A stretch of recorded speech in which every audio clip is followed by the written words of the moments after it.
तो क्या शंकर जी एक नशेड़ी हैं? क्या वे गांजा और भांग का सेवन करते हैं? हमारी सोसाइटी में शंकर जी को इस तरह दिखाया जाता है कि वे गांजा और भांग का सेवन करते हैं। उन पर कई ऐसे भजन भी बन चुके हैं जिनमें वे गांजा या भांग पी रहे हैं। आपको अपने आसपास ऐसी कई उनकी मूर्तियां देखने को मिल जाएंगी जिनमें वो नशा का सेवन कर रहे हैं। उनकी कई ऐसी तस्वीरें बनाई जा चुकी हैं जिनमें वो चिलम आदि पी रहे हैं। शंकर जी को हमारे सोसाइटी में इस तरह दिखाया जाता है और इसीलिए उनके भक्त भी अधिकतर ऐसे ही होते हैं जो कि गंजेड़ी या फिर नशेड़ी हों। वे सब बड़ी मात्रा में नशा का सेवन करते हैं और अगर उनसे पूछो कि वे ऐसा क्यों कर रहे हैं तो उनका कहना है कि हम शंकर जी के भक्त हैं। ये हमारे लिए प्रसाद है। हमारे इष्ट देव इसका सेवन करते हैं और इसीलिए हम भी गांजा या भांग पीते हैं। अब सवाल ये बनता है कि क्या वास्तव में शंकर जी भी गांजा या भांग पीते हैं? आइए आज की इस वीडियो में इसके बारे में जानने की कोशिश करते हैं कि आखिर इसका सच क्या है।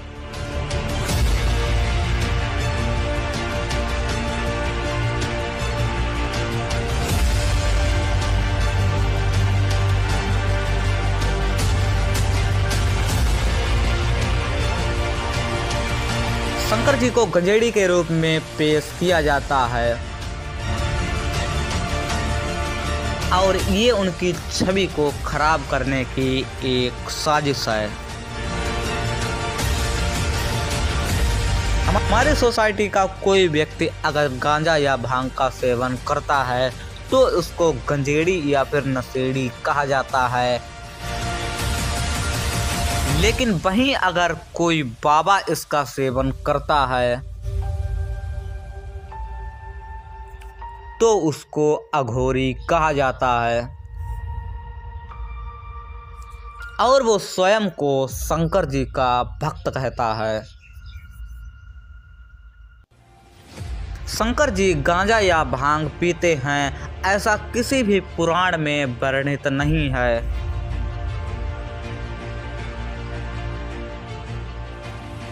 शिव पुराण, लिंग पुराण आदि पुराणों में शंकर जी के चरित्र को अच्छी तरह दिखाया गया है।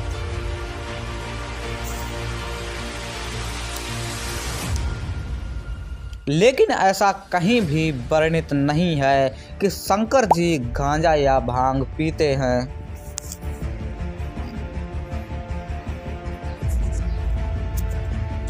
ये मनगढ़ंत कहानियां उन लोगों ने बनाई हैं जो शंकर जी की आड़ में नशा करना चाहते हैं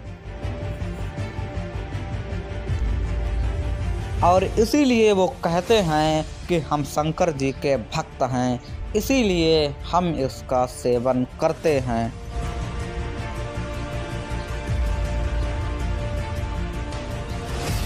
आज के समय में ये एक बहुत ही दुख की बात है कि शंकर जी के ऊपर ऐसे तमाम भजन बन चुके हैं जिनमें वे भांग का सेवन कर रहे हैं, लेकिन इनके गीतकार या गायक ये जानने का प्रयास ही नहीं करते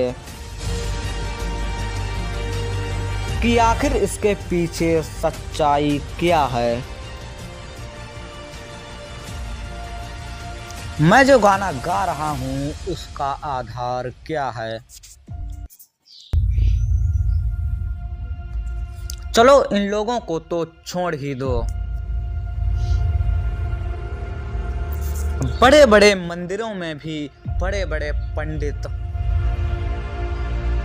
शंकर जी का अभिषेक गांजा या भांग से करते हैं। महाशिवरात्रि के दिन लोग भांग घोट कर पीते हैं और वो कहते हैं कि ये शिवजी का नशा है, इसीलिए वो ये कर रहे हैं। वैसे भांग पीने की कोई मनाही नहीं है, लेकिन अगर इसके पीछे आप शंकर जी का नाम जोड़ते हैं तो ये हिंदुत्व और शंकर जी का अपमान करना है। अगर किसी को भांग का सेवन करना है तो आप ऐसे ही कर सकते हैं, लेकिन उसके पीछे शंकर जी का नाम जोड़ना बहुत ही गलत बात है।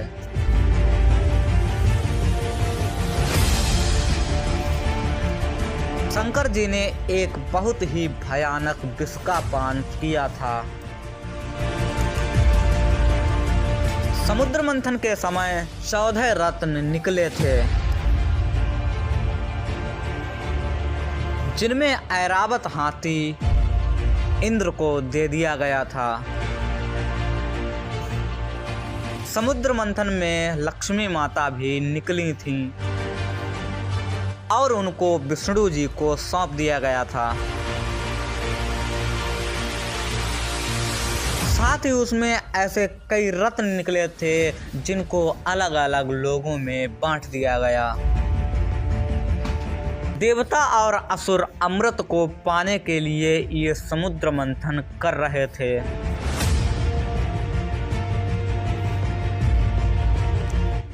इसी समुद्र मंथन के दौरान एक बहुत ही भयानक विष की उत्पत्ति हुई।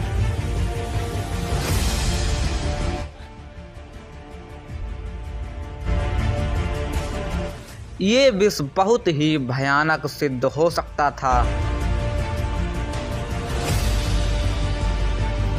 समस्त जीवों का विनाश करने के लिए इतना विष पर्याप्त था और इसीलिए सृष्टि की रक्षा के लिए देवताओं ने शंकर जी का आवाहन किया और कोई इस विष को कंट्रोल नहीं कर सकता था। देवताओं के आवाहन पर शंकर जी ने विष का पान करके इसको अपने कंठ में धारण किया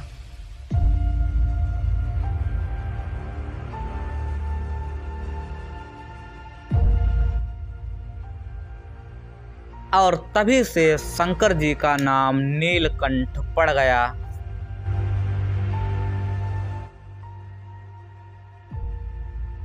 शंकर जी ने इतने भयानक विष का पान किया था और उन्होंने सृष्टि की रक्षा की थी, लेकिन इस समय लोग इसको गांजा या भांग से जोड़ते हैं, जो कि बहुत ही गलत बात है। ये शंकर जी का अपमान करने के बराबर है। अगर आप ऐसी किसी भी तस्वीर या मूर्ति को अपने आसपास देखें जिसमें शंकर जी गांजा या भांग पी रहे हैं, तो तुरंत आप उसे वहां से हटा दें, क्योंकि ये शंकर जी का और हिंदुत्व का अपमान है। शंकर जी नशेड़ी बिल्कुल नहीं हैं।